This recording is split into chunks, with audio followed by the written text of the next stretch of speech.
I like this place. Me too. I like you more. Always. Always.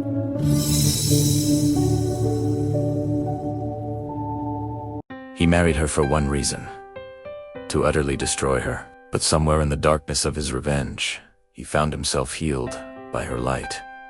And it was he who shattered in the end. Do you believe that even the deepest revenge can transform into love? If so, this story is for you. Like and subscribe to Love in Us, where we explore the beautiful, messy, and complicated truth about love. It was supposed to be a simple transaction, cold, calculated, and breathtakingly cruel. Aarav had waited 4 years, meticulously planning this moment. The moment he would make Raina Verma pay for the sins of her father, the man who had ruined his family. His weapon of choice wasn't violence or scandal. It was far more elegant, far more insidious. Love.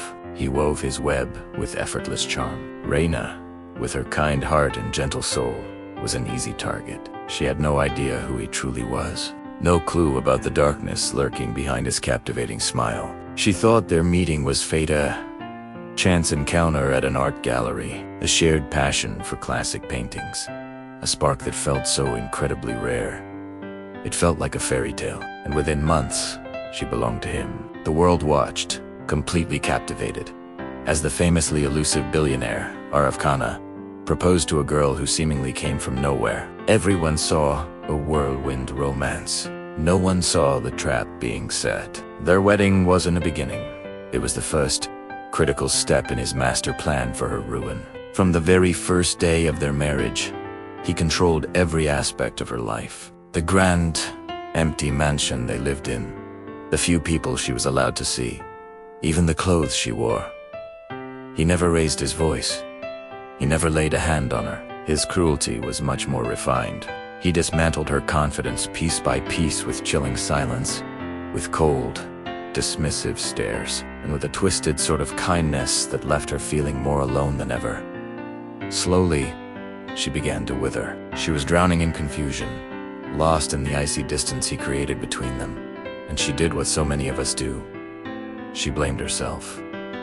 "Did I do something wrong?" she asked one night, her voice a fragile whisper in the cavernous bedroom. He didn't even grant her the dignity of a response. He just turned and walked away, leaving her in the suffocating silence. He watched her cry from the shadows, a cold satisfaction creeping in. It was working. His revenge was on track. But then, something completely unexpected happened. Something he hadn't accounted for in all his careful planning. She stopped breaking.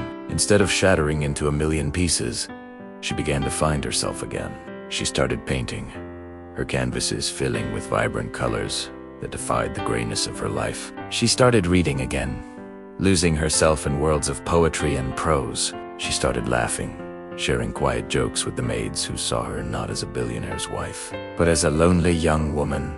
She was finding the parts of herself that he couldn't touch, couldn't control, couldn't break. And despite himself, despite his mission, he started to notice.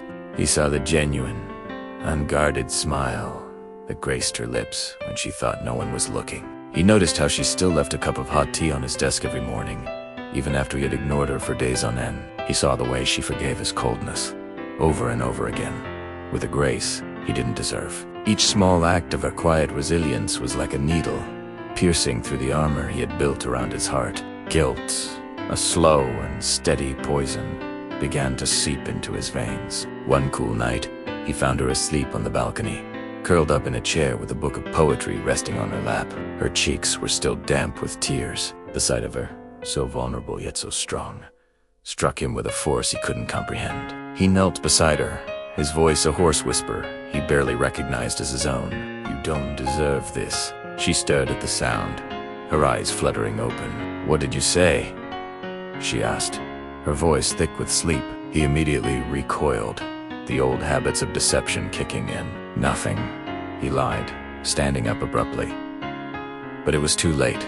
The damage was done. The seed of affection had been planted, and it was already taking root. He was falling for the woman he was supposed to hate. He tried to fight it. He tried to pull away, to rebuild the walls she had so effortlessly cracked. He buried himself in work, becoming even more distant, more cruel.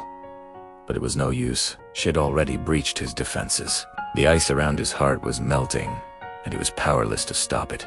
Then came the morning that changed everything. She stood before him in his study, not with tears or pleas, but with a newfound strength in her eyes. Her voice was quiet, but it rang with a firmness that shook him to his core.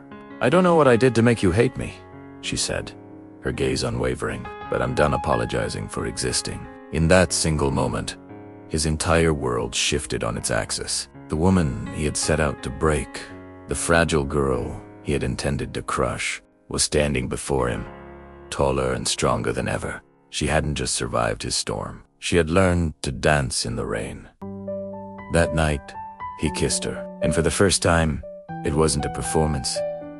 It wasn't part of the plan. It was raw, desperate, and devastatingly real. He finally admitted to himself what he had been fighting for so long. He loved her. He decided then and there to confess everything. The truth about his family, the elaborate plan for revenge, the rage that had fueled him for years. He was ready to get on his knees, to beg, to plead for her forgiveness, to promise her a lifetime of making it right. He was ready to give her his broken heart, hoping she could somehow piece it back together. But he was too late. She already knew.